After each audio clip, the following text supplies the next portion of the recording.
Hello students, last lecture में discuss किया था हमने एंजाइम की कुछ प्रॉपर्टीज के बारे में, factor affecting enzyme activity, enzyme का मैकेनिज्म ऑफ एक्शन और इनहिबिशन ऑफ एंजाइम एक्टिविटी हमने लास्ट क्लास में बात की थी, जिसमें हमने कॉम्पिटिटिव इनहिबिशन पढ़ा था। उसके आगे का पार्ट हम करते हैं, नेक्स्ट हम पढ़ते हैं नॉन कॉम्पिटिटिव इनहिबिशन।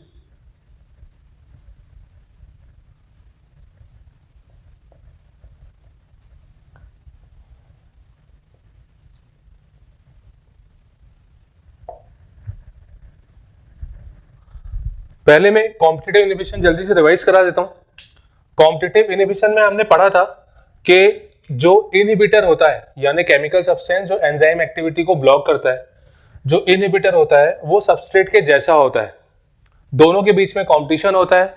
इनहिबिटर पहले एक्टिव साइट से बाइंड कर जाता है तो एंजाइम की एक्टिविटी नहीं हो पाती, एंजाइम प्रॉपरली काम नहीं कर पाता। इसको हम कहते हैं कॉम्पिटिटिव इनहिबिशन, और इसमें हमने कई एग्जांपल्स भी बात की थी। अब हम पढ़ते हैं नॉन कॉम्पिटिटिव इनहिबिशन के बारे में। नॉन कॉम्पिटिटिव इनहिबिशन में जो इनहिबिटर होता है उसका सबस्ट्रेट से कोई कंपटीशन नहीं होता, उसका सबस्ट्रेट से किसी भी तरह का कंपटीशन नहीं होता। दोनों जो होते हैं वो अलग अलग तरह से मूवमेंट शो करते हैं।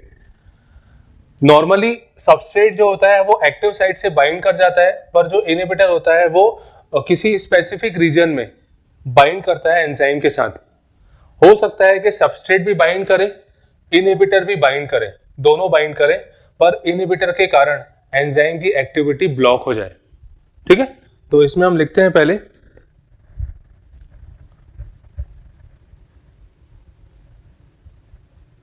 No competition between substrate and inhibitor. Substrate और इनहिबिटर के बीच में कोई कंपटीशन नहीं होता। Inhibitor binds at specific reason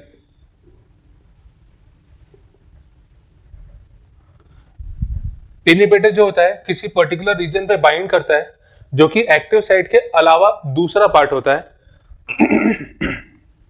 specific region other than active site. ठीक है, अब ये जो एंजाइम की एक्टिविटी होती है वो इनहिबिटर के कारण जो उसकी स्पीड होती है, एंजाइम की जो कैटालाइज करने की स्पीड होती है वो कम हो जाती है। It decreases the Vmax of reaction.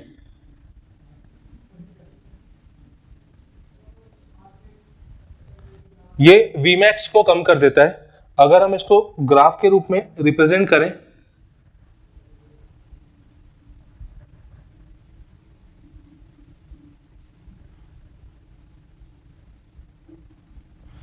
अगर फॉर एग्जांपल के ये एक इनिशियली कंडीशन जिसमें इनहिबिटर यहां पे नहीं है, तो ग्राफ हमें इस तरह का मिलता है।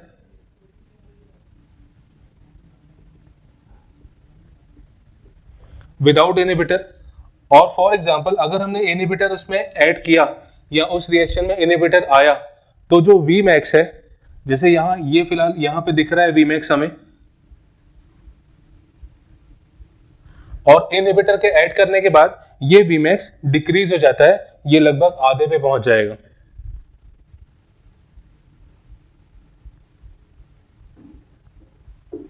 In presence of inhibitor. ठीक है, इस तरह से हमें ग्राफ के थ्रू ये हम डेटा ऑब्टेन कर सकते हैं। अच्छा, कुछ समय पहले मैंने डिस्कस किया था Km कांस्टेंट के बारे में, माइकल्स कांस्टेंट के बारे में। माइकल्स कांस्टेंट यहां पे अनअफेक्टेड होगा। माइकल कांस्टेंट यहां पे अनअफेक्टेड होगा। क्यों? क्योंकि यहां पे इनहिबिटर और सबस्ट्रेट का आपस में कोई रिलेशन नहीं है।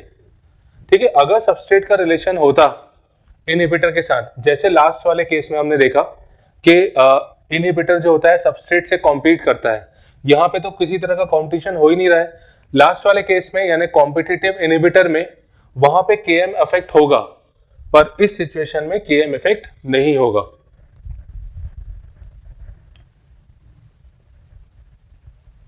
It does not affect Km constant as inhibitor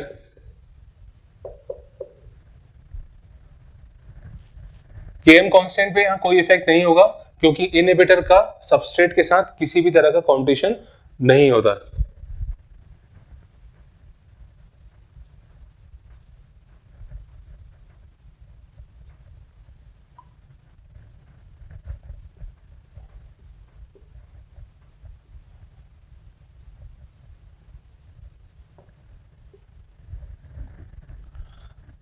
competitive inhibition जो होता है वो रिवर्सिबल मैकेनिज्म है, जबकि इरिवर्सिबल मैकेनिज्म होता है नॉन कॉम्पिटिटिव इनहिबिशन, यानी एक बार प्रोसेस होने के बाद इसको हम दोबारा रिवर्स नहीं कर सकते।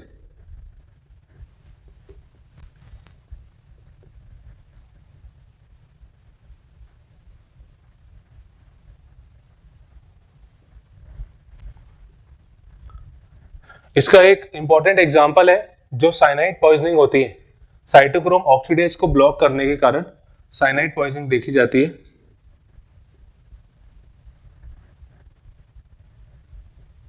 Cyanide blocks the activity of cytochrome oxidase.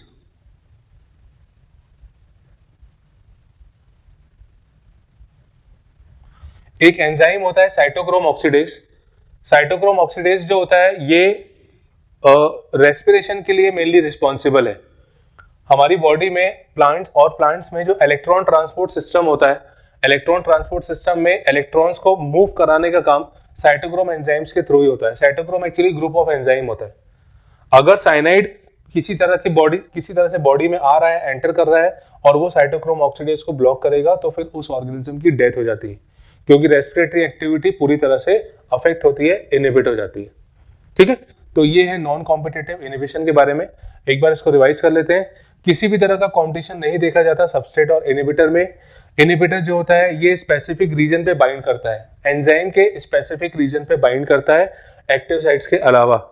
अब एक्टिव साइट के अलावा होगा तो कोई प्रॉब्लम ही नहीं है। सबस्ट्रेट जो है वो एक्टिव साइट से बाइंड करेगा, इनहिबिटर किसी और जगह से बाइंड करेगा। ठीक है, हमको पता चलता है जब रिएक्शन का Vmax कम हो जाता है, मैक्सिमम वेलोसिटी कम हो जाती है। इस तरह से हम डेटा ऑब्टेन करते हैं।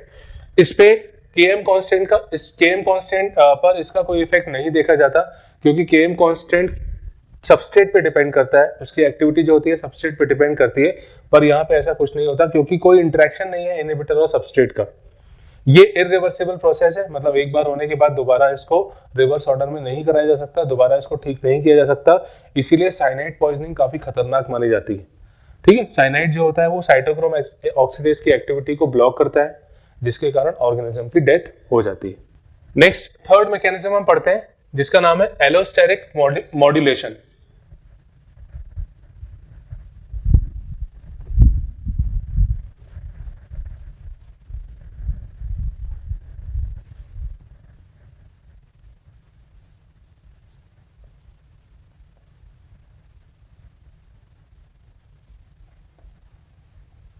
एलोस्टेरिक मॉड्यूलेशन को हम एक और नाम से जानते हैं, इसको हम कहते हैं फीडबैक इनहिबिशन।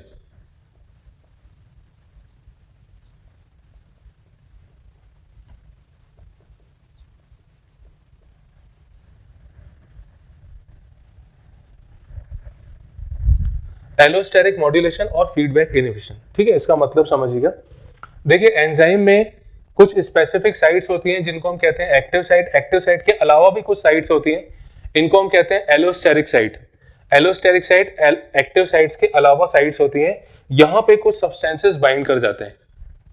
बेसिकली हमने यहाँ पे मॉड्यूलेशन वर्ड यूज किया है। मॉड्यूलेशन मतलब इस मैकेनिज्म के दौरान एंजाइम की एक्टिविटी बढ़ भी सकती है और कम भी हो सकती है। जब रिएक्शंस में कुछ प्रोडक्ट बनते हैं जिनका मॉलिक्यूलर मास कम होता है, ये जो प्रोडक्ट बनते हैं ये एंजाइम की एक्टिविटी को इनहिबिट भी कर सकते हैं और उसको प्रमोट भी कर सकते हैं। अगर इनहिबिट करेंगे तो फिर वो एलोस्टेरिक इनहिबिशन के नाम से आ जाएगा। ठीक है, और इंक्रीज करेंगे तो एंजाइम की एक्टिविटी और बढ़ती जाएगी, इसलिए हमने एलोस्टेरिक मॉड्यूलेशन टर्म यहाँ पे यूज किया है।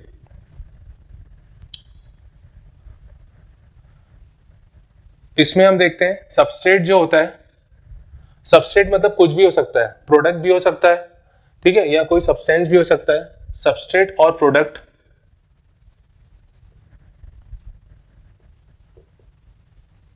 Binds with allosteric site of enzyme.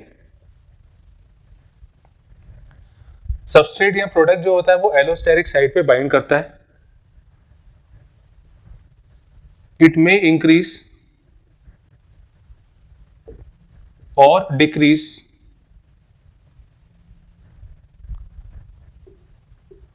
The catalytic property और कैटालिटिक एक्शन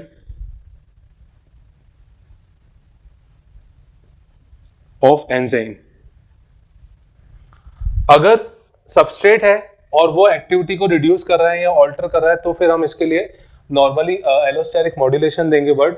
और अगर कोई रिएक्शन में कोई प्रोडक्ट बन रहा है और वो प्रोडक्ट किसी एंजाइम की एक्टिविटी को सप्रेस कर रहा है तो उसके लिए हम फिर फीडबैक इनहिबिशन टर्म यूज करते हैं।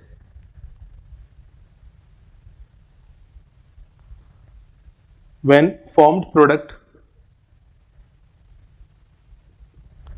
inhibit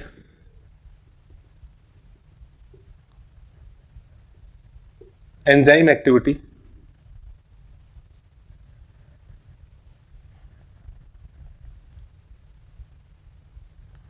then this mechanism is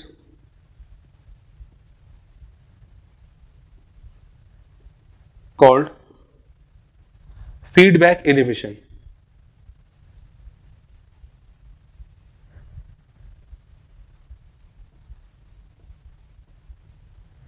ठीक है, इसके लिए हम फिर फीडबैक इनहिबिशन टर्म यूज करते हैं। ये होता है एलोस्टेरिक मॉड्यूलेशन और फीडबैक इनहिबिशन। इसके कुछ एग्जांपल्स देखते हैं।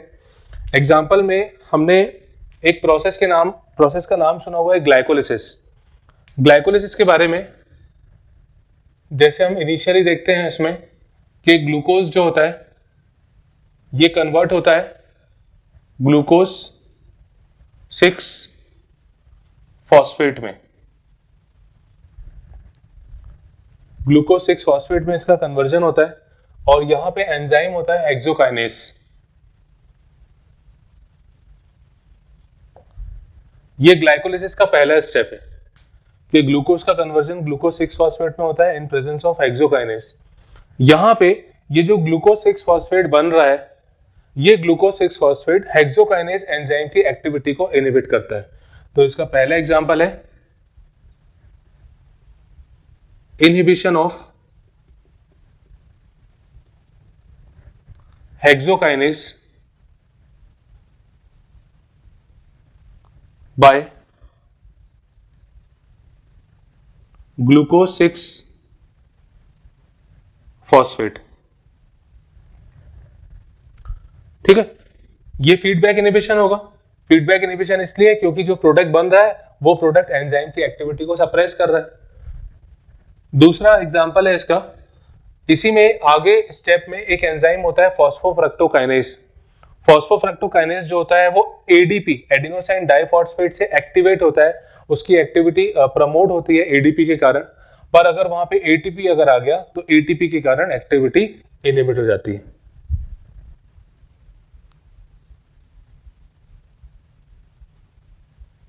फॉस्फोफ्रक्टोकाइनेस is activated by ADP, but it is deactivated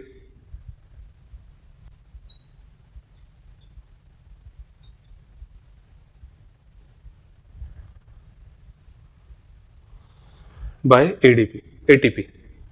ठीक है, तीसरा इसका एग्जांपल है एक एंजाइम होता है थ्रियोनाइन डीअमीनेस।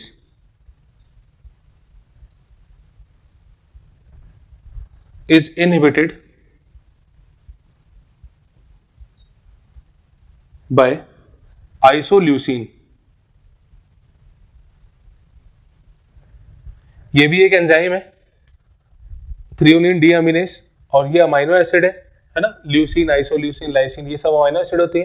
तो आइसोल्यूसिन जो होता है वो इसकी एक्टिविटी को इनहिबिट करता है। तो ये है एलोस्टेरिक मॉड्यूलेशन और फीडबैक इनहिबिशन। चलिए इसको रिवाइज करते हैं जल्दी से। सबस्ट्रेट या जो प्रोडक्ट होता है वो एलोस्टेरिक साइड पे बाइंड करता है एंजाइम की। ये कैटालिटिक एक्टिविटी को बढ़ा भी सकता है, कम भी कर सकता है। जब प्रोडक्ट जो प्रोडक्ट बनेगा अगर वो एंजाइम की एक्टिविटी को ब्लॉक करेगा, इनहिबिट करेगा, तो इस प्रोसेस को, इस मैकेनिज्म को हम कहते हैं फीडबैक इनहिबिशन। ठीक है, इसके बाद ये एग्जांपल के फॉर्म में ये ग्लाइकोलाइसिस हमने शुरू किया है। यहाँ पे ग्लूकोज से शुरुआत हुई है, ग्लूकोज 6 फॉस्फेट, और उसके बाद बहुत सारे प्रोडक्ट बनते हैं और लास्ट में बनता है पायरुविक एसिड। ये ग्लाइकोलाइसिस के अंदर देखते हैं हम। ठीक है, इसको हम रेस्पिरेशन इन प्लांट्स वाले चैप्टर में डिस्कस करेंगे, पूरा इसका मैकेनिज्म भी देखेंगे। एग्जाम्पल के रूप में हमने यहाँ पे देखा कि ग्लूकोज 6 फॉस्फेट जो बन रहा है वो हेक्सोकाइनेज की एक्टिविटी को ब्लॉक करता है, इसलिए इसको हम फीडबैक इनहिबिशन के नाम से कहेंगे। दूसरा, फॉस्फोफ्रक्टोकाइनेज जो होता है वो एडीपी से एक्टिवेट हो जाता है, यानी एडीपी उसकी एक्टिविटी को प्रमोट करता है, पर अगर वहां पे एटीपी बना तो वो उसकी एक्टिविटी को इनहिबिट करेगा। थ्रियोनिन डीअमीनेज ये एक एंजाइम है जिसको आइसोल्यूसिन ब्लॉक कर देता है। तो ये सारे एंजाइम्स के बारे में हमने पढ़ा, एंजाइम का पार्ट हमने पूरा किया। एग्जाम्पल के फॉर्म में कुछ एंजाइम्स अगर हम देखें, जैसे फॉर एग्जाम्पल आपने डाइजेस्टिव सिस्टम में कई सारे एंजाइम्स पढ़े होंगे, सबका इंपॉर्टेंट रोल अलग अलग देखा होगा। ठीक है, कुछ एंजाइम फिर भी यहाँ पे बात करते हैं, जैसे जो एंजाइम होता है रेनिन, ये ऑस्मो रेगुलेशन में भी पार्टिसिपेट करता है। एक एंजाइम होता है स्ट्रेप्टोकाइनेज,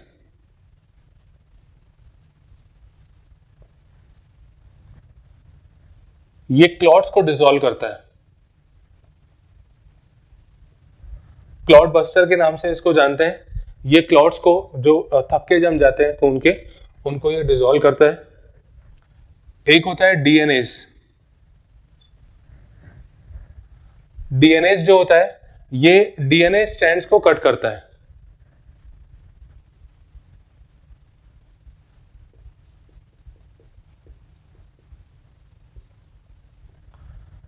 डीएनए ब्रेक करता है डीएनए स्ट्रैंड्स को, और यूं कहना चाहिए डाइजेस्ट करता है डीएनए स्ट्रैंड्स को। इसी तरह आरएनएज भी होता है,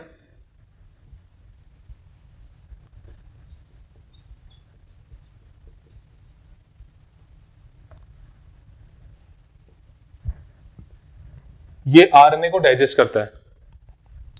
इसके बाद एक एंजाइम होता है सेल्यूलेज, नाम से इंडिकेट है ये सेल्यूलोज को डाइजेस्ट करता है। ठीक है, इसके बाद और सारे एंजाइम जो आपने सुने हैं, लाइपेज, इसकी एक्टिविटी आपको पता होगी, लिपिड्स के लिए इंपॉर्टेंट रोल प्ले करता है ये। फिर प्रोटीएज, प्रोटीन्स के ब्रेकडाउन के लिए। तो ये सारे एंजाइम्स कुछ एग्जांपल्स एंजाइम के जो हमने देखे। तो ये हमारा एंजाइम वाला पार्ट खत्म होता है। लास्ट टॉपिक इस चैप्टर में बचा है जो हम स्टार्ट करते हैं। नेक्स्ट हम पढ़ते हैं प्रोटीन्स के बारे में।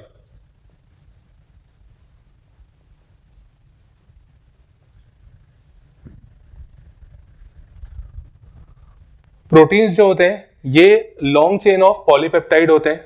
ठीक है, कई सारे पॉलीपेप्टाइड, एक्चुअली कई सारे अमाइनो एसिड्स जो होते हैं वो पॉलीपेप्टाइड का फॉर्मेशन करते हैं, और पॉलीपेप्टाइड जब मिल जाते हैं तो हम उसको प्रोटीन कहते हैं।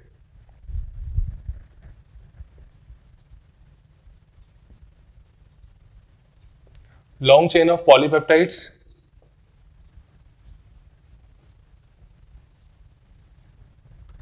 एक बहुत इंपॉर्टेंट पॉइंट, प्रोटीन्स जो होते हैं ये मैक्रोमोलिक्यूल्स होते हैं, इसके अलावा हेट्रोपॉलीमर होते हैं। These are macromolecules. इसके लिए हम एक और टर्म भी यूज करते हैं प्रोटीन्स के लिए, कि प्रोटीन्स जो होते हैं एंड आर हेट्रोपॉलीमर्स ऑल्सो।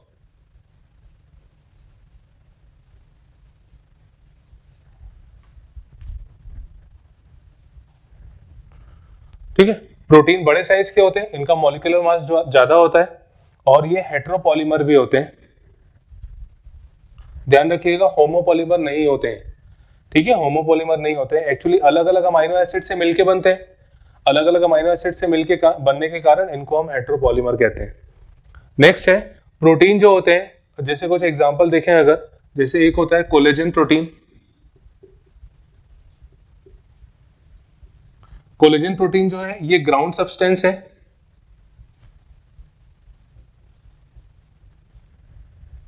ठीक है, यानी बॉडी में मैक्सिमम मटेरियल में ग्राउंड सब्सटेंस के फॉर्म में, यानी चीजों को जोड़ने का काम करता है। दूसरा most abundant protein,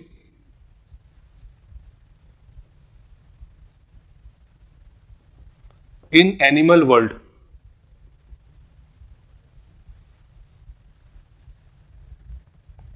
animal world में सबसे ज्यादा मात्रा में, सबसे ज्यादा अमाउंट में पाया जाने वाला प्रोटीन है। नेक्स्ट दूसरा है रुबिस्को। पहले तो रुबिस्को का फुल फॉर्म देखते हैं। रुबिस्को का फुल फॉर्म होता है राइबोलोस बाइफॉस्फेट। बाइफॉस्फेट भी लिख सकते हैं, बिसफॉस्फेट भी लिख सकते हैं। कार्बोक्सिलेस ऑक्सीजनेस, ठीक है। रुबिस्को का फुल फॉर्म है राइबोलोस बिसफॉस्फेट और बाइफॉस्फेट कार्बोक्सिलेस ऑक्सीजनेस। इसकी एक खासियत होती है कि ये दो तरह से रोल प्ले करता है। जब कार्बन डाइऑक्साइड का कंसंट्रेशन ज्यादा होता है तो ये कार्बोक्सिलेस की तरह काम करता है। जब कार्बन डाइऑक्साइड का कंसंट्रेशन ज्यादा होता है तो ये कार्बोक्सिलेस की तरह काम करता है। जब ऑक्सीजन का कंसंट्रेशन ज्यादा होता है तो ये ऑक्सीजनेस की तरह काम करने लगता है।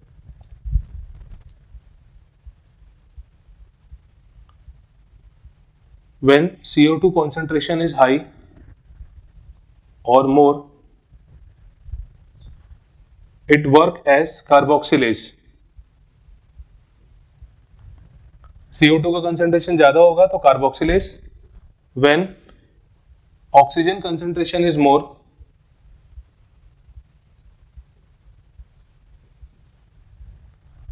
it work as oxygenase, ठीक है। चलिए इसको रिवाइज करते हैं, फिर रुबिस्को के बारे में एक दो पॉइंट और डिस्कस कर रहे हैं। रेनिन ऑस्मोरेगुलेशन में पार्टिसिपेट करता है। स्ट्रेप्टोकाइनेज क्लॉट्स को डिसॉल्व करने का काम करता है। डीएनएस जो होता है ये डीएनए स्ट्रैंड्स को ब्रेक करता है और डाइजेस्ट करता है। आरएनएस जो होता है ये आरएनए को डाइजेस्ट करता है। सेल्यूलेज जो होता है ये सेल्यूलोज को डाइजेस्ट करता है। प्लांट में जो मटेरियल होता है सेल्यूलोज उसको डाइजेस्ट करता है। फैटी एसिड्स और लिपिड्स में रोल प्ले करता है। लैपेज ब्रेक डाउन करता है। प्रोटीज मतलब प्रोटीन्स के लिए। अब नेक्स्ट स्टार्ट करते हैं प्रोटीन वाला पार्ट। प्रोटीन जो होते हैं ये लॉन्ग चेन ऑफ पॉलीपेप्टाइड होते हैं। ये मैक्रो मॉलिक्यूल्स होते हैं, बड़े साइज के होते हैं और हेट्रोपॉलीमर होते हैं। हेट्रोपॉलीमर मतलब होता है अमाइनो एसिड्स का, अमाइनो एसिड जो जिससे ये मिलके बन रहे हैं ये अमाइनो एसिड्स अलग अलग तरह के होते हैं। इसमें एक एग्जांपल है कोलेजन। कोलेजन ग्राउंड सब्सटेंस है जो टिश्यूज को आपस में जोड़ता भी है। अबंडेंट प्रोटीन होता है एनिमल वर्ल्ड में। रुबिस्को एक और एग्जांपल है इसी का, प्रोटीन का। रुबिस्को जो होता है इसका फुल फॉर्म है राइबोलोस बाइफॉस्फेट और राइबोलोस बिसफॉस्फेट। ये कार्बोक्सिलेस ऑक्सीजनेस दोनों की तरह काम करता है। जब कार्बन डाइऑक्साइड का कंसंट्रेशन बढ़ जाता है तो ये कार्बोक्सिलेस की तरह, जब ऑक्सीजन का कंसंट्रेशन बढ़ जाता है तो ये ऑक्सीजनेस की तरह काम करता है। नेक्स्ट दो तीन पॉइंट्स और देखते हैं रुबिस्को के बारे में।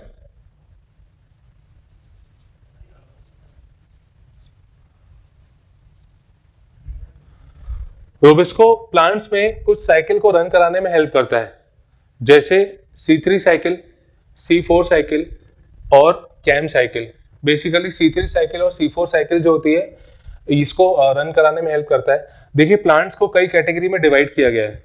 प्लांट्स को कुछ कैटेगरी में डिवाइड किया गया है, जैसे C2 plants, C3 plants, C4 plants, CAM plants. इस तरह के प्लांट्स होते हैं। ये हम फोटोसिंथेसिस वाले चैप्टर में डिस्कस करेंगे।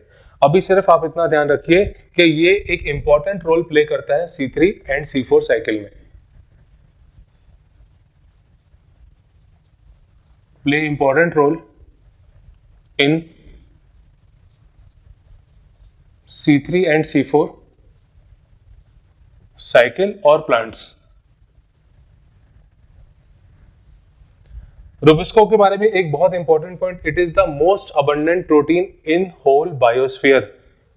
कोलेजन प्रोटीन जो था वो सबसे ज्यादा एनिमल वर्ल्ड में पाया जाता है, जबकि ये जो प्रोटीन होता है ये बायोस्फीयर में सबसे ज्यादा अमाउंट में है।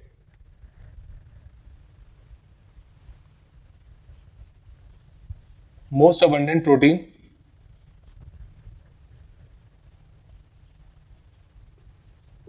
इन होल बायोस्फीयर।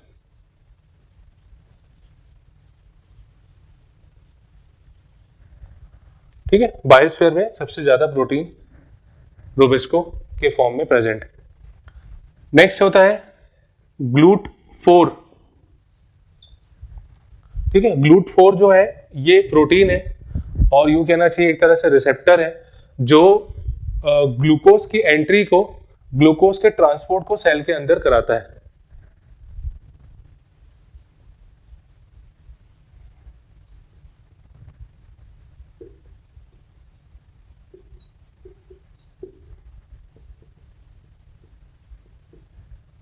ग्लूट 4 ग्लूकोज का ट्रांसपोर्ट कराता है सेल में। देखिए कई तरह के ग्लूट रिसेप्टर्स और प्रोटीन्स प्रेजेंट होते हैं, glute 1, glute 2, glute 3, glute 4।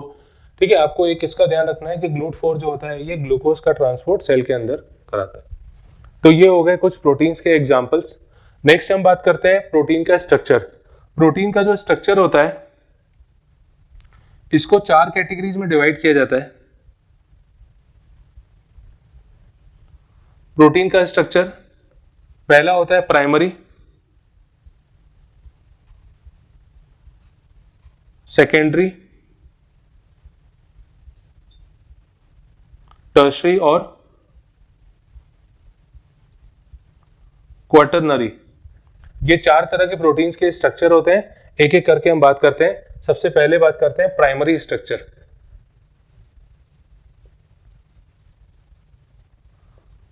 Primary structure of proteins.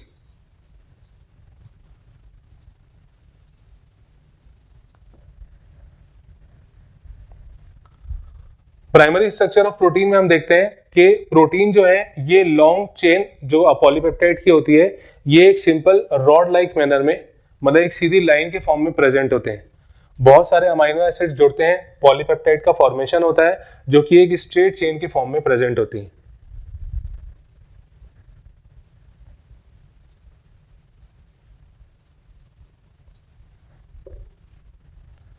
Long chain of polypeptide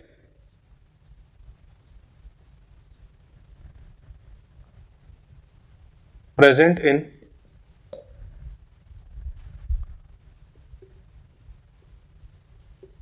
straight line or in rod like manner। Rod like manner में होते हैं। अब जैसे फॉर एग्जांपल जैसे अमाइनो एसिड प्रेजेंट है, कोई भी अमाइनो एसिड है, इसको हमने A1 नाम दिया, दूसरा है A2। ये अलग अलग अमाइनो एसिड्स हैं जो कि पॉलीपेप्टाइड चेन का फॉर्मेशन करेंगे कुछ इस तरह से। जैसे ये बहुत सारे अमाइनो एसिड्स आपस में जुड़ गए और पॉलीपेप्टाइड चेन बनाई। ठीक है, तो स्टार्टिंग में जो लेफ्ट एंड वाला पार्ट है, लेफ्ट एंड इसमें पहली अमाइनो एसिड प्रेजेंट होगी और जो राइट एंड वाला पार्ट है उसमें लास्ट अमाइनो एसिड प्रेजेंट होती है। Left and contain first amino acid. ठीक है, और राइट एंड जो होता है, लेफ्ट जो पार्ट है, लेफ्ट एंड है जो, मतलब यहाँ पे जो यहाँ से चीज शुरुआत हो रही है, लेफ्ट एंड कहना चाहिए या स्टार्टिंग पॉइंट कहना चाहिए। और जो राइट एंड है,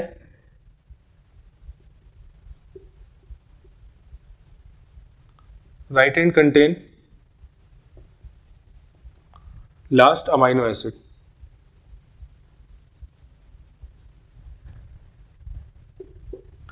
जो अमाइनो एसिड जहां से शुरुआत हो रही है यानी यहां से, इसको हम कहेंगे एन टर्मिनल, और जहां पे अमाइनो एसिड खत्म होती है, लास्ट अमाइनो एसिड जो होती है, उसको हम कहते हैं C terminal.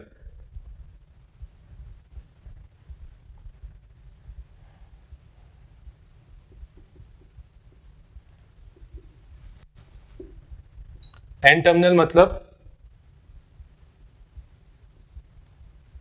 region where formation of polypeptide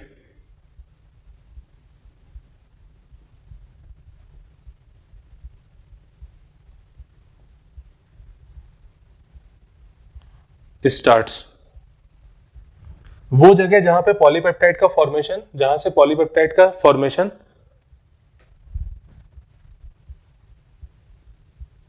start होता है उसको हम कहते हैं and terminal.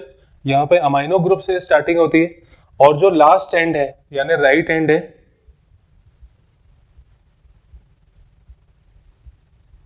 Last amino acid represents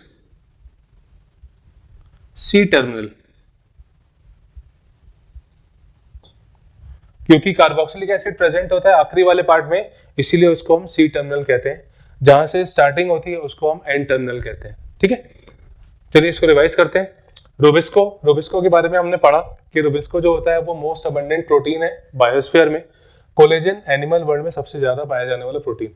rubisco carboxylase और ऑक्सीनेज दोनों की तरह काम करता है, C3 साइकिल। हालांकि और भी कुछ साइकिल्स हैं जिसमें रूबिस्को का रोल काफी ज्यादा है। ठीक है, तो जब हम इंडिविजुअल साइकिल डिस्कस करेंगे तब कहां पे रूबिस्को यूज होगा वहां पे हम बात करेंगे। GLUT4 रिसेप्टर्स जो होते हैं और प्रोटीन बॉडीज जो होती हैं ये ग्लूकोज के ट्रांसपोर्ट में हेल्प करती हैं, सेल के अंदर ग्लूकोज पहुंचाती हैं। प्रोटीन स्ट्रक्चर्स कई तरह से डिवाइड किया जाता है। पहला है प्राइमरी स्ट्रक्चर। प्राइमरी स्ट्रक्चर जो होता है इसमें हम देखते हैं कि प्रोटीन जो है वो लॉन्ग स्ट्रेट चेन के फॉर्म में अरेंज होते हैं। ठीक है, अमाइनो एसिड प्रॉपर सीक्वेंस में प्रेजेंट होते हैं, ये स्ट्रेट लाइन के फॉर्म में प्रेजेंट है। जो लेफ्ट एंड वाला पार्ट है जहां से स्टार्टिंग हुई है उसको हम कहते हैं फर्स्ट अमाइनो एसिड। जो लास्ट वाला एंड है जो लास्ट वाला पार्ट है उसको हम कहते हैं लास्ट अमाइनो एसिड। शुरुआत में जहां से अमाइनो एसिड जहां से स्टार्ट करते हैं बनाना इसको, उसको हम कहते हैं एन टर्मिनल। ये अमाइनो ग्रुप के कारण होता है। और लास्ट वाली अमाइनो एसिड्स के लिए हम रिप्रेजेंट करते हैं सी टर्मिनल। ये कार्बोक्सिलिक एसिड ग्रुप के कारण नाम दिया गया। नेक्स्ट सेकेंड हम पढ़ते हैं सेकेंडरी स्ट्रक्चर प्रोटीन का।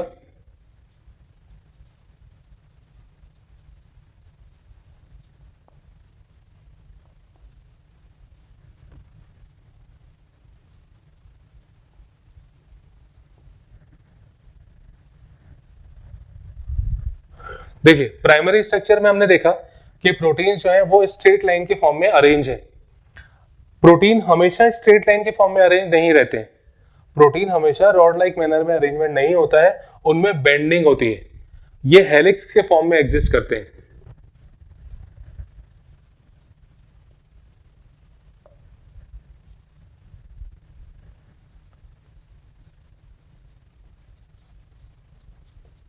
Proteins not always present in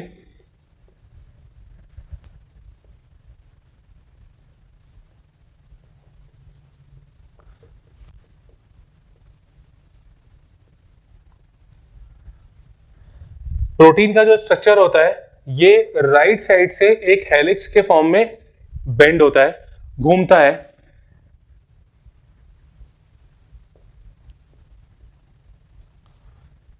It shows helix formation from right end।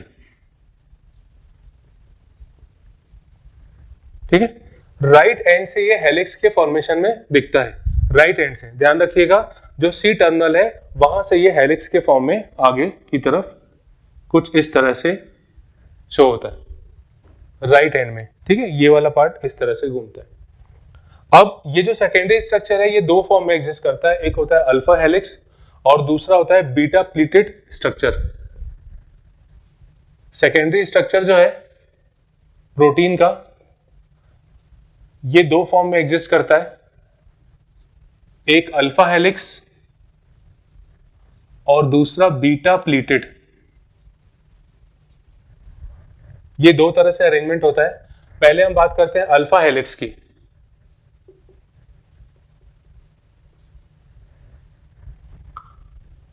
Alpha helix जो अरेंजमेंट होता है इसमें अमाइनो एसिड्स के बीच में इंटरेक्शन देखा जाता है और हाइड्रोजन बॉन्डिंग के कारण ये स्ट्रक्चर स्टेबल हो जाता है।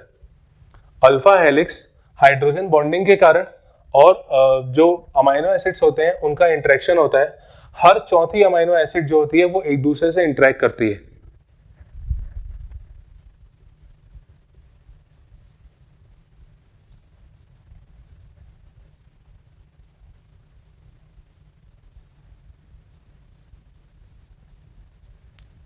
4th अमाइनो एसिड्स के बीच में इंटरेक्शन होता है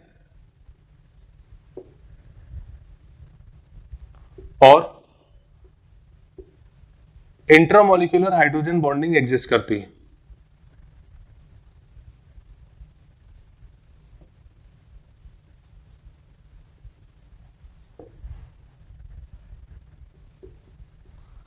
ये जो हाइड्रोजन बॉन्डिंग होती है ये प्रोटीन के स्ट्रक्चर को स्टेबिलिटी प्रोवाइड करती है। इंट्रामोलिकुलर हाइड्रोजन बॉन्डिंग जो होती है ये प्रोटीन के स्ट्रक्चर को स्टेबिलिटी प्रोवाइड करती है। एग्जांपल है इसका जो केराटिन प्रोटीन होता है, जो हेयर्स में प्रेजेंट होता है केराटिन प्रोटीन, उसमें अल्फा हेलिक्स स्ट्रक्चर देखा जाता है। ठीक है, ये हो गया एक तरह का यानी अल्फा हेलिक्स का अरेंजमेंट। दूसरा हम देखते हैं beta pleated structure. Beta pleated structure, इसमें इंटरमोलिकुलर हाइड्रोजन बॉन्डिंग एग्जिस्ट करती है। इंटरमोलिकुलर हाइड्रोजन बॉन्डिंग मतलब हाइड्रोजन बॉन्ड जो होते हैं वो हाइड्रोजन जो होता है इलेक्ट्रोनेगेटिव एलिमेंट के साथ जो बॉन्ड बनाता है यानी हाइड्रोजन बॉन्ड, उसके कारण ये स्ट्रक्चर स्टेबल फॉर्म में देखा जाता है।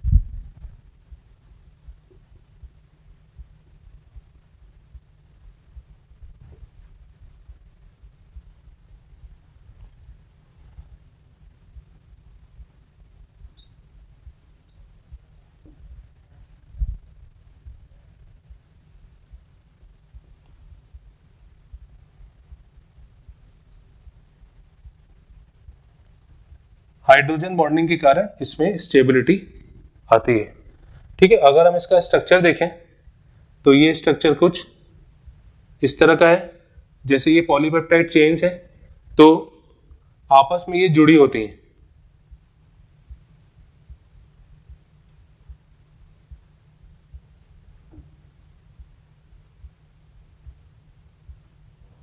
कुछ इस तरह से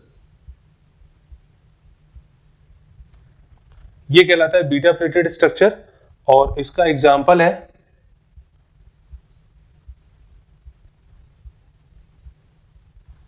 फाइब्रोइन प्रोटीन।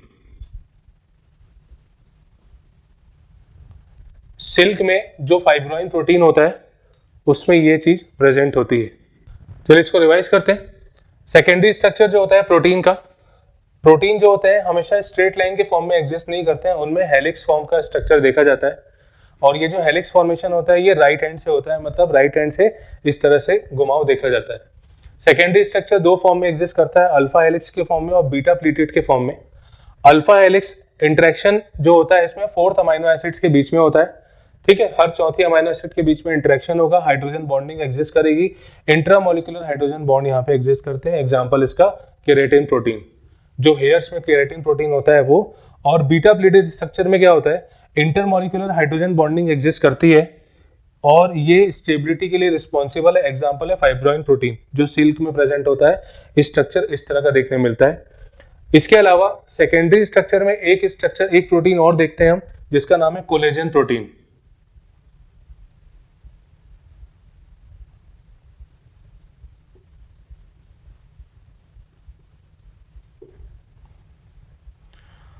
कोलेजन प्रोटीन की जो स्टेबिलिटी होती है वो हाइड्रोजन बॉन्ड्स के कारण होती है।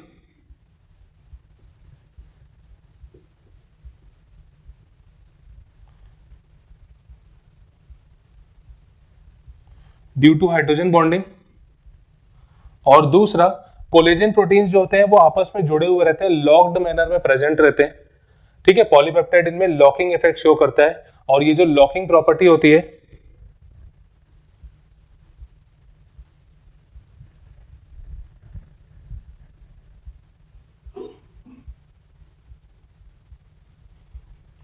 locking effect is due to presence of amino acid proline and hydroxyfluorine.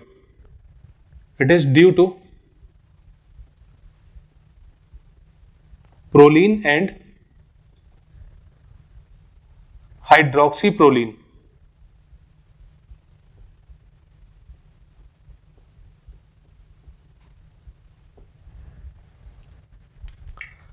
ठीक है, लॉकिंग इफेक्ट आता है और लॉकिंग इफेक्ट जो होता है ये प्रोलीन और हाइड्रोक्सी प्रोलीन अमाइनो एसिड के कारण होता है।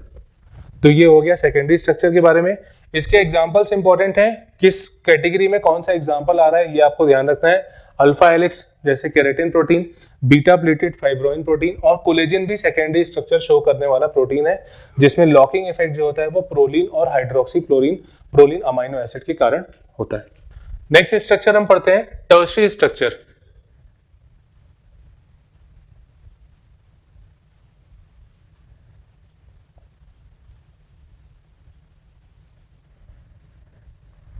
प्रोटीन का टर्शियरी स्ट्रक्चर।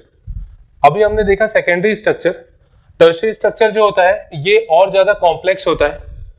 टर्शियरी स्ट्रक्चर और ज्यादा कॉम्प्लेक्स होता है, 3 डायमेंशनल व्यू के फॉर्म में, 3D के फॉर्म में इसको देखा जाता है।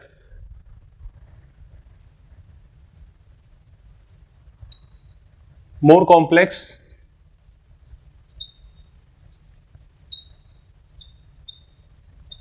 Then secondary structure. ठीक है, 3D के फॉर्म में इसको देखा जाता है। अगर हम इसको शो करने की कोशिश करें तो ये स्ट्रक्चर कुछ इस तरह का, और ज्यादा कॉम्प्लेक्स अगर हम देखें टर्शियरी स्ट्रक्चर के बारे में तो ये इस तरह का, मतलब इंटरमिंगल्ड फॉर्म में देखा जाता है। यहां पे जो बॉन्ड एग्जिस्ट करते हैं, ये टर्शियरी स्ट्रक्चर में कई सारे बॉन्ड एग्जिस्ट करते हैं, जैसे हाइड्रोजन बॉन्ड,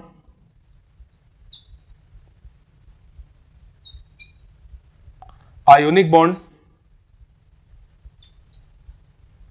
कोवलेंट बॉन्ड,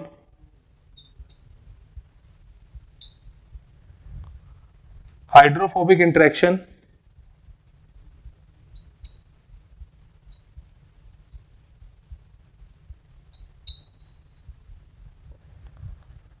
ये सारे बॉन्ड एग्जिस्ट करते हैं। इसके अलावा भी बॉन्ड हो सकते हैं, जैसे वेंडरवॉल बॉन्ड। ठीक है, कई जगह पे ईस्टर इंटरेक्शन हो सकता है, पर जो मेन बॉन्ड्स हैं वो ये, ठीक है, वेंडरवॉल बॉन्ड भी एग्जिस्ट करता है। तो ये टर्शियरी स्ट्रक्चर में देखे जाते हैं, जो कि इसको स्टेबिलिटी प्रोवाइड करते हैं। इसका एग्जाम्पल है मायोग्लोबिन प्रोटीन जो होता है।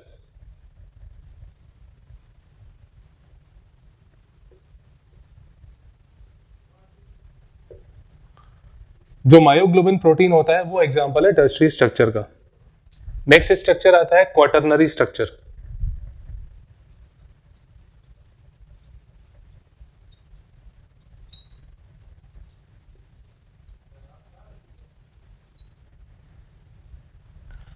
जैसे जैसे स्ट्रक्चर आगे बढ़ते जाते हैं, जैसे प्राइमरी स्ट्रक्चर सिंपल फॉर्म था, सेकेंडरी स्ट्रक्चर हेलिक्स के फॉर्म में देखा और बीटा प्लेटेड के फॉर्म में हमने देखा। टर्शियरी स्ट्रक्चर 3 डायमेंशनल व्यू है, ठीक है, और ज्यादा कॉम्प्लेक्स होता है। तो ऑब्वियसली क्वाटरनरी स्ट्रक्चर जो होगा वो सबसे ज्यादा कॉम्प्लेक्स फॉर्म होगा।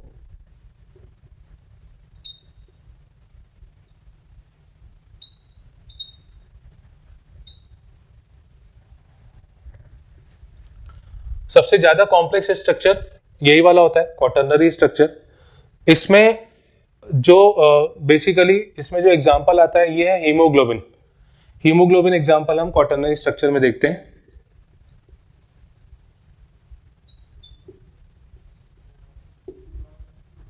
हीमोग्लोबिन में टोटल 4 चेन्स होती हैं, 4 चेन्स होती हैं, जिसमें से 2 अल्फा चेन होती है और 2 बीटा चेन होती है।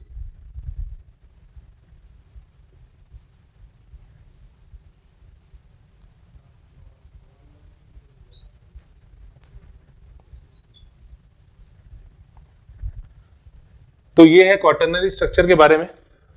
ठीक है, इसको रिवाइज करते हैं जल्दी से अपन।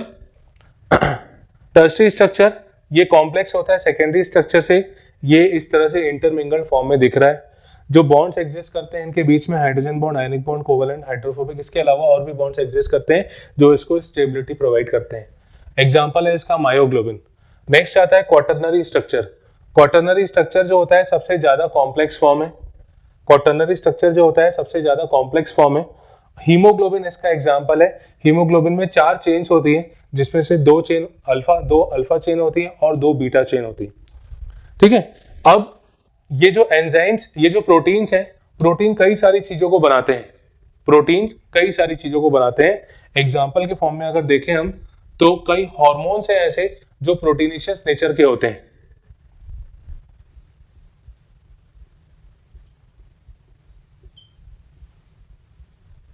कई हॉर्मोन्स ऐसे हैं जो प्रोटीनेशियस नेचर के होते हैं, कई एंजाइम्स ऐसे हैं जो प्रोटीन नेचर के होते हैं। कई हॉर्मोन्स ऐसे हैं जो प्रोटीन नेचर के होते हैं, कई एंजाइम्स ऐसे हैं जो प्रोटीन नेचर के होते हैं। इसके अलावा जो सेल के ऊपर प्रोटीन बॉडीज प्रेजेंट होती है, इनको हम रिसेप्टर्स कहते हैं। रिसेप्टर्स जो होते हैं वो किसी भी चीज को सेल के अंदर अलाउ करते हैं उसकी एंट्री को, तो रिसेप्टर्स भी प्रोटीन्स के बने होते हैं। ठीक है, इंसुलिन हार्मोन हो गया, ट्रिप्सिन एंजाइम हो गया, ये सब इस तरह इसकी कैटेगरी में ही आते हैं, प्रोटीनेशियस नेचर के होते हैं। रिसेप्टर्स जो होते हैं वो सेल के ऊपर प्रेजेंट होते हैं, सेल के अंदर भी प्रेजेंट हो सकते हैं, ये प्रोटीन बॉडीज के ही बने होते हैं। तो ये हमने ओवरऑल डिस्कस किया प्रोटीन के बारे में। प्रोटीन जो होता है वो सिंपल प्रोटीन के अलावा दूसरे प्रोटीन के फॉर्म में भी एग्जिस्ट कर सकता है, उसको हम कहते हैं कॉन्जुगेट प्रोटीन।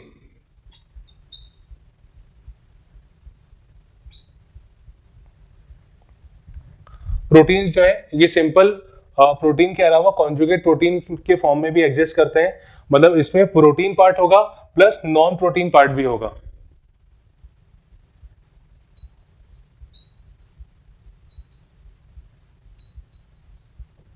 दोनों पार्ट इसमें प्रेजेंट रहते हैं। इसके कुछ एग्जांपल्स अगर देखें अपन तो इसमें जो हम नाम लिखेंगे उस नाम से ही आपको समझ में आ जाएगा कि किस तरह के प्रोटीन इसमें प्रेजेंट होंगे। यहां पे हम देख रहे हैं कि न्यूक्लियो प्रोटीन लिखा हुआ है। न्यूक्लियो प्रोटीन मतलब जिसमें न्यूक्लिक एसिड प्लस प्रोटीन दोनों एक साथ होते हैं। इसी तरह होता है क्रोमोप्रोटीन, कोई पिगमेंट होगा प्रोटीन के साथ। फिर एक होता है मेटेलोप्रोटीन, यानी कोई भी मेटल आयन प्रेजेंट होगा प्रोटीन के साथ। फिर एक होता है लिपोप्रोटीन, मतलब लिपिड और प्रोटीन दोनों एक साथ प्रेजेंट होंगे।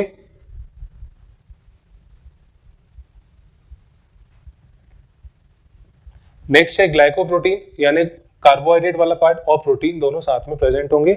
और भी कई तरह के कॉन्जुगेट प्रोटीन हो सकते हैं। ठीक है, तो ये हो गया प्रोटीन के बारे में। यहां पे प्रोटीन वाला पार्ट पूरा खत्म हुआ।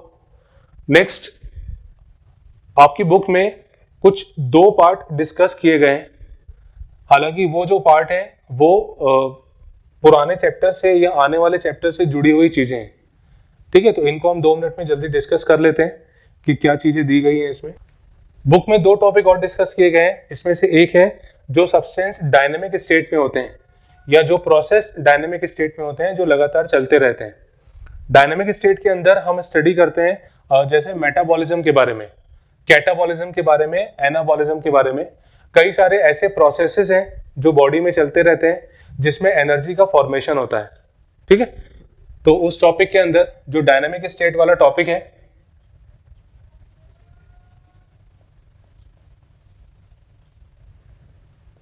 डायनेमिक स्टेट ऑफ सब्सटेंसेस, ये आपको बुक से रीड बस करना है।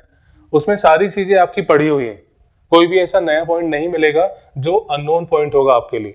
ठीक है, इसके अंदर मेटाबॉलिज्म को डिस्कस करते हैं। कैटाबॉलिज्म मतलब होता है चीजों का ब्रेकडाउन।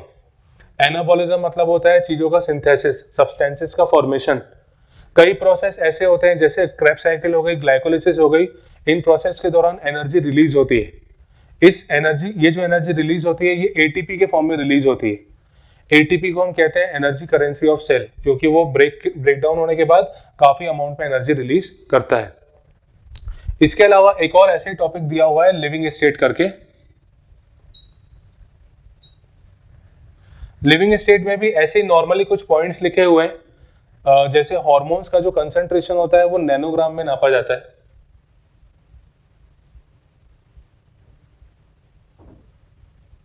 नैनोग्राम में हार्मोन कंसंट्रेशन मेजर किया जाता है।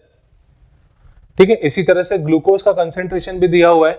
ग्लूकोज का कंसंट्रेशन जो नॉर्मली होता है वो 4.5 से 5 मिलीमोल्स होता है। ये ग्लूकोज का कंसंट्रेशन जो दिया गया है। ठीक है, बस उसमें ये 2 ही चीजें हैं जो नॉर्मली याद करने के लिए हमें जो ध्यान रखनी है।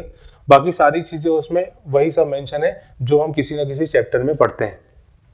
तो ये हमारा चैप्टर यहाँ पे खत्म होता है बायोमोलिक्यूल।